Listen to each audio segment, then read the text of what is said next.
নমস্কার, সবাই কেমন আছো? আশা করি সবাই ভালো আছো। আমরা খুবই ভালো আছি, কিন্তু এই ভিডিওটার পর তুই ভালো থাকবো না।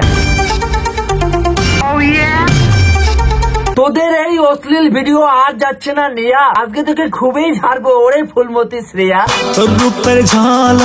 রাজবংশী গানে ছুটো দিনরা শর্ট জামা প্যান্ট পরে চরপাটা দেখা নাচর নাচি নিজেকে সেলিব্রিটি মনে করে। রাজবংশী গানের মডেলের সাথে নিজের তুলনা করিস, দেখাও তো তুই কয়টা গানত পাতানি কাপড় পরিস। রাজবংশী সম্প্রদায়ের জন্য আজকে তুই তো লড়িস নাই, রাজবংশী কৃষ্টি কালচারও কখনো সম্মান করিস নাই। মোর মুখেন দিয়ে উচিত কথা কঙ্কি মুই সাদে তোর দুইটা লোক চেনে আজি প্রীতম রায়ের বাদে। হ্যাঁ, এটাই চিরতর সত্যি কথা। ওই যে প্রীতম রায়ের সাথে যেখান ভিডিও ভাইরাল হল, তোমরা গুলো এত ছাগল কেন রে, খালি উল্টে পাল্টা ভাবেন। এই কেন ভিডিও ভাইরাল হয়েছে পাগলের ঘর, আর তখন থেকে দুইটা লোক চেনি। আমার যোগ্যতা ছিল, যোগ্যতা কতটা ছিল সেটি আজকে ভ্যাসেরই বীর কর্ম, বোঝেন নাই? চলো তো তুই ক শ্রেয়াদি কেমন করে তালটা দিন।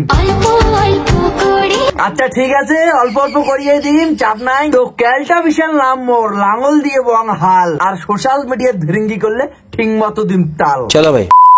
তো শ্রেয়া অধিকারী যাই যাই এলাও চেনেন না, তাক তাক মুই এখন পরিচয় করিয়ে দেন। শ্রেয়া অধিকারী হচ্ছে উত্তরবঙ্গের এমন একজন মডেল। আমি নিজেকে একদমই মডেল মনে করি না। ও আচ্ছা ঠিক আছে। তো শ্রেয়া অধিকারী হচ্ছে উত্তরবঙ্গের এমন একজন নাচুনিয়া, যিনি নানা রকম অশ্লীল খেলা ড্যান্স করে পাবলিক কে বলে, যিনি চরপাটা দেখানো পোশাক পরে ড্যান্স করার পর পাবলিক কে বলে তুই মোর বাবু, তুই মোর সোনা। তো এই ম্যাডাম রাজবংশী কমিউনিটিতে পরিচিত পায় প্রীতম রায়ের হাত ধরে। তারপর দু একটা অশ্লীল গান বানানোর পর নিজেকে অনেক বড় মাপের সেলিব্রিটি মনে করে। এটা মুই কসো না, আমি নিজে কয়। হ্যাঁ, আমি নিজেকে অনেক বড় ভাবি। তো ইমে কয়েকদিন আগে একটা ভিডিও বানায় যে কোচবিহারের কিছু কিছু মডেল শুটের জন্য স্যাক্রিফাইস করে, আর শ্রেয়া অধিকারী কোনো ধরনের স্যাক্রিফাইস করে না। তো লাফালাফি কেউ করবেন না, আস্তে আস্তে আগামো। কুচবিহারের কিছু কিছু মেয়ে আছে, সবার প্রথম তো ওটা কুচবিহার না কোচবিহার ম্যাডাম। কুচবিহারের কিছু কিছু মেয়ে আছে যারা নিজেদেরকে বহুত বড় মাপের মডেল মনে করে।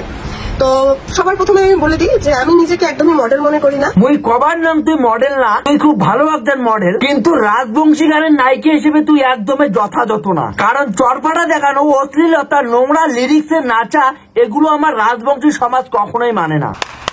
আমি নিজেকে একদম সাধারণ একটা মেয়ে মনে করি। সাধারণ মেয়ে নয়লা, এ হলো কেরন মালা। মানে দয়ায়, তোমাদের সবার ভালোবাসায়, বড়দের আশীর্বাদে এইটুকু করতে পেরেছি যে মানুষ লোকজন চেনে, এতটুকুই ব্যাস। এগুলো ছাপড়ি নাচ গান দেখিয়ে কাজে তো ভালোবাসা আশীর্বাদ করে মায়েরে। কুচবিহারের কিছু কিছু মেয়ে আছে এমন যারা নিজেদেরকে বহুত বড় মডেল মনে করে। হ্যাঁ, কোচবিহারে ধরো তোর থেকে ভালো ভালো মডেল আছে, উমের শরীরও গেল পাতানি কাপড় আছে জন্য তোর মতো অশ্লীলতা কাজগুলো আমরা পায় না। উত্তরবঙ্গের একটা Rajbanshi YouTube channel Joyjit dance, ইমে আমার রাজবংশী সমাজের কৃষ্টি কালচার গুলো গেলা ধরিয়েছে জন্য এই চ্যানেলটা 1 মিলিয়ন প্লাস সাবস্ক্রাইবার থাকার পরেও ভিডিও গুলো ভিউ আসে না। ও সরি, মেন কথা আসি, মানে কাউকে বাদ দেয় না, সবাইকে নিজের থেকে যেচে মেসেজ করে লিখবে, দাদা আমি কুচবিহারের অনেক ভালো একটা মডেল, আমি কাজ করতে চাই, আমি শুটিং এর জন্য যে কোনো স্যাক্রিফাইস করতে রাজি।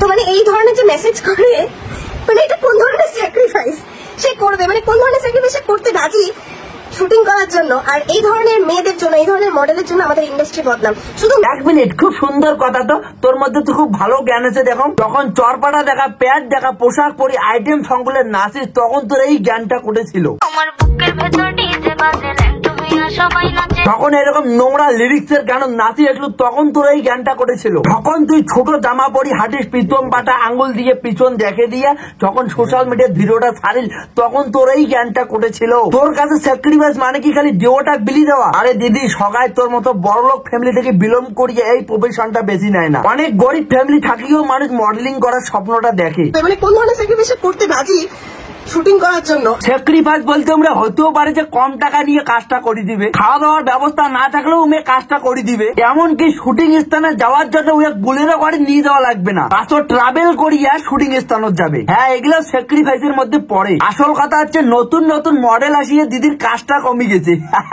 এই ধরনের মডেলের জন্য আমাদের ইন্ডাস্ট্রি বদনাম। হ্যাঁ, তোর জন্য তো সুনাম ইন্ডাস্ট্রি। তোমার এই অশ্লীল নোংরা ডিজে গানগুলোর জন্য না, ভাওয়াইয়া গানগুলো এলা ঠিক মতো মর্যাদা পায় না। উঠছে মানে কিভাবে উঠছে মানে ভাই?